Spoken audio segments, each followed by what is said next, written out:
Alô, meu irmão, minha irmã, seja muito bem-vinda a essa meditação das leituras do 26º domingo do tempo comum. Essa semana ainda estamos fazendo com a meditação gravada. Semana que vem, se Deus quiser, estaremos ao vivo, fazendo juntos a nossa reflexão. Vamos pedir ao Senhor nosso Deus que venha abençoar nossos ouvidos, os nossos corações, para tudo aquilo que nós vamos estar meditando a respeito dessas leituras.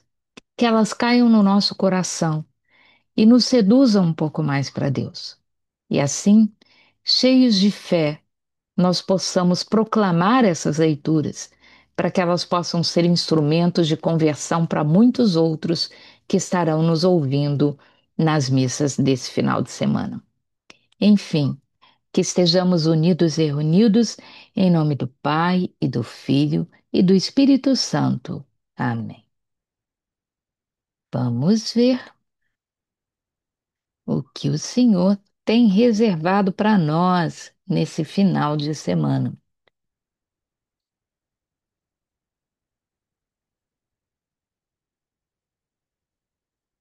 A primeira leitura ainda é do livro do profeta Amós. E nós vimos que nas últimas semanas, a não ser na festa da Santa Cruz, temos estudado o profeta Amós na primeira leitura e o tema tem sido muito humildade, pobreza e riqueza, a necessidade de fazer o bem para o outro. Não é muito diferente da leitura que nós teremos nesse final de semana. É quase que como se fosse enfatizando ainda mais o que já debatemos nas semanas anteriores. Vamos lá, então. Leitura da profecia de Amós. Assim diz o Senhor Todo-Poderoso: ai dos que vivem despreocupadamente em Sião, os que se sentem seguros nas alturas de Samaria, os que dormem em camas de marfim, deitam-se em almofadas comendo cordeiros do rebanho e novilhos do seu gado. Os que cantam ao som das harpas, ou como Davi, dedilham instrumentos musicais. Os que bebem vinho em taças e se perfumam com mais finos ungüentos, e não se preocupam com a ruína de José. Por isso, eles irão agora para o desterro, na primeira fila, e o bando dos gozadores será desfeito. Na verdade, Amós aqui está anunciando o exílio, né, para a Babilônia. E vejam, gente, não é pecado você se deitar em almofada, não é pecado você comer cordeiro, você dormir em cama de marfim, e muito menos dedilhar instrumento musical. Davi fez isso e Davi era um dos favoritos de Deus.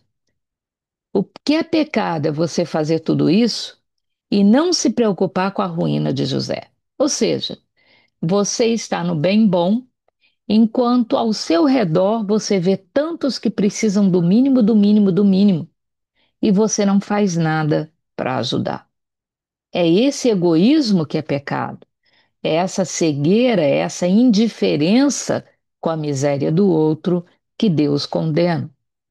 E por isso Amós está dizendo que aqueles que fazem isso serão os primeiros a caminhar na fila para o exílio. E é exatamente o que acontece, né? Nós sabemos, Nabucodonosor depois vai invadir Jerusalém e vai levar o povo para o exílio. Então, reforçando a mensagem, nós não vivemos para nós mesmos, nós vivemos para ser um povo santo, uma nação santa. Então, se o teu irmão do lado está passando necessidade, isso não é problema do outro, é problema seu também, se você tem condição de fazer alguma coisa para ajudar. Ninguém está pedindo que você tire do seu próprio prato para dar para o outro.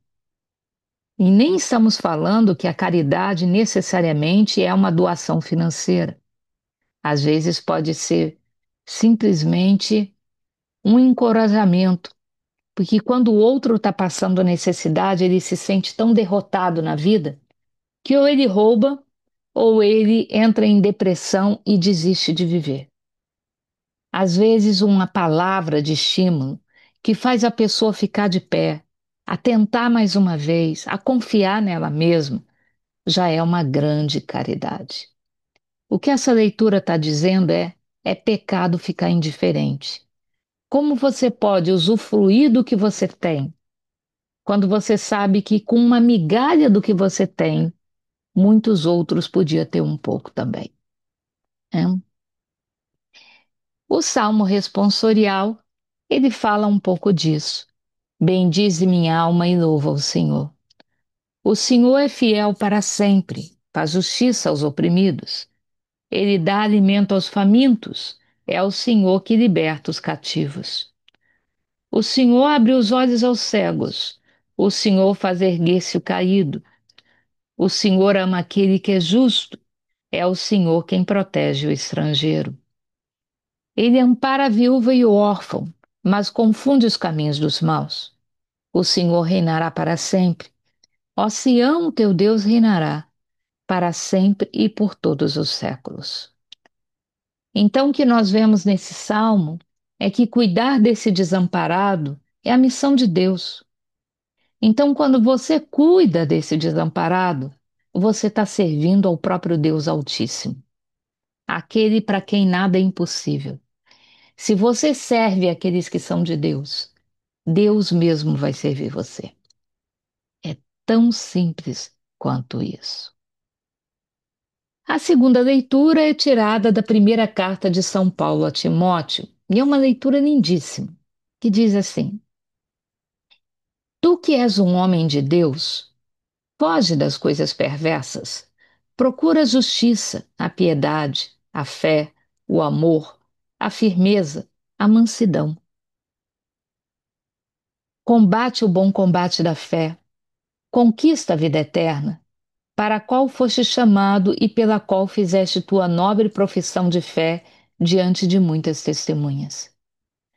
Diante de Deus que dá a vida a todas as coisas, e de Cristo Jesus, que deu o bom testemunho da verdade perante Pôncio Pilatos, eu te ordeno, guarda o teu mandato íntegro e sem mancha até a manifestação gloriosa de nosso Senhor Jesus Cristo. Essa manifestação será feita no tempo oportuno pelo bendito e único soberano, o Rei dos Reis e Senhor dos Senhores, o único que possui a imortalidade e que habita numa luz inacessível que nenhum homem viu nem pode ver. A ele, honra e poder eterno. Amém. Essa carta de São Paulo a Timóteo, ela é muito para nós, todos nós que estamos ouvindo aqui, porque, em outras palavras, nós somos esses homens e mulheres de Deus. Então, São Paulo está dizendo para você que confia em Deus, para você que tem fé, foge das coisas perversas. Procura a justiça, a piedade, a fé, o amor, a firmeza, a mansidão. Por que, gente, isso é tão importante? Porque o que é mais existe no mundo são pessoas esperando para ver um cristão de fé cair. Todo mundo erra, todo mundo é pecador. Mas quando um sacerdote cai, quando um membro de uma pastoral cai, quando um coordenador de grupo de oração cai, quando alguém que de alguma forma se diz cristão cai, eles dizem: tá vendo, ó? Diz que é cristão, olha lá como é que é. Então, o que que ele é melhor do que eu? Então, nós que temos algum tipo de compromisso com a Igreja de Deus, temos a obrigação de preservar a Igreja de Deus. Que quando a gente cai, não somos nós que somos apontados como pecadores. É o Evangelho que é apontado como sendo um fracasso. Nós precisamos dar testemunhos de que é possível ser cristão. Porque se nós que nos dizemos cristãos agimos como as outras pessoas, como é que aqueles que não são cristãos vão acreditar em Jesus Cristo? Então nós temos que combater o combate na fé. e conquistar a vida eterna para a qual nós fomos chamados, desde que proclamamos a nossa fé diante de testemunhas, desde o nosso batismo. Essa fé tem que ser proclamada não apenas diante de Deus. Deus vê o escondido. Ele não precisa que a gente anuncie que é cristão. Mas o teu próximo precisa. E o teu próximo vai acreditar em Jesus muito mais por aquilo que vê você viver do que por aquilo que vê você dizer. Então, se você se diz cristão, haja como cristão, pense como cristão, sonhe como cristão, caminhe como cristão. Evita a ocasião em que, na verdade, você será arrastado pelas suas fraquezas, pelos seus pecados, pelos seus vícios, porque você não carrega apenas o seu próprio nome. Se dizer cristão é usar Jesus Cristo como seu sobrenome, como que identifica você, a sua casta, a sua família. Então, você pode contribuir muito para a pregação do Evangelho, mas também pode contribuir muito para destruir tudo aquilo que o Evangelho é anunciado na boca dos outros. Então, mantenhamos o nosso mandato íntegro, sem mancha, até que Jesus venha. Quando é que ele vai vir? Quando for oportuno. Quem sabe é Deus, não somos nós. Mas quando ele vier, como é que ele vai nos encontrar? Nós teremos cuidado do órfão e da viúva? Nós teremos feito ao outro o bem que gostaríamos que fizessem a nós mesmos? Nós teremos sabido perdoar aquele que nos magoaram? Ou nós nos dizemos cristãos, mas vivemos, na verdade, outros valores completamente diferentes? O tempo que a gente tem para conquistar esse céu que São Paulo fala para Timóteo é enquanto estamos aqui, é enquanto somos igreja peregrina. Uma vez que tenhamos morrido, o nosso destino está selado, ou o céu ou o inferno. Pode até ser que a gente demore um pouquinho a chegar no céu, porque temos uma caminhada de purgatório. Mas se o nosso destino é o céu, é para lá que a gente vai. Mas se o nosso destino, porque a gente não soube ser cristão no meio dos cristãos, for o inferno, para lá não tem volta e de lá não tem volta. É o que o Evangelho vai nos falar. O Evangelho é tirado do capítulo 16 de São Lucas e diz assim: Naquele tempo, Jesus disse aos fariseus: Havia um homem rico que se vestia com roupas finas e elegantes e fazia festas esplêndidas todos os dias. Um pobre, chamado Lázaro, cheio de feridas, estava no chão à porta do rico. Ele queria matar a fome com as sobras que caíam da mesa do rico, e além disso, vinham os cachorros lamber a sua ferida. Quando o pobre morreu, os anjos levaram-no para junto de Abraão. Morreu também o rico e foi enterrado. Na região dos mortos, no meio dos tormentos, o rico levantou os olhos e viu de longe a Abraão, com Lázaro a seu lado. Então gritou: Pai Abraão, tem piedade de mim. Manda Lázaro molhar a ponta do dedo para me refrescar a língua, porque sofro muito nessas chamas. Mas Abraão respondeu: Filho, lembra-te que tu recebeste teus bens durante a vida, e Lázaro, por sua vez, os males. Agora, porém, ele encontra aqui consolo, e tu és atormentado. E além disso, há um grande abismo entre nós. Por mais que alguém desejasse, não poderia passar daqui para junto de vós, e nem os daí poderiam atravessar até nós. O rico insistiu: Pai, eu te suplico, manda Lázaro à casa de meu pai, porque eu tenho 5 irmãos. Manda preveni-los para que não venham também eles para esse lugar de tormento. Mas Abraão respondeu: Eles têm Moisés e os profetas, que os escutem. O rico insistiu: Não, pai Abraão, mas se um dos mortos for até eles, certamente hão de se converter. Mas Abraão lhe disse: Se não escutam a Moisés nem aos profetas, eles não acreditarão, mesmo que alguém ressuscite dos mortos. Essas são para nós palavras da salvação. Essa é uma parábola já conhecida por todos nós, uma das mais conhecidas contadas no Evangelho de Lucas. Mas, em outras palavras, ele quer dizer que nesse mundo tem pessoas que parecem ter muito, como esse homem rico, e outras que parecem não ter nada, como Lázaro, o homem pobre. Na primeira leitura, nós vimos que ai daquele que comer o seu cordeiro, deitar na sua cama de marfim e não olhar para o pobre José que está necessitado.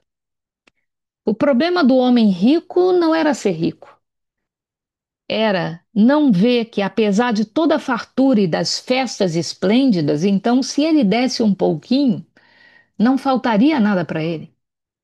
E quem precisava estava ali junto dele, que era Lázaro, cheio de feridas, que estava no chão na porta do rico.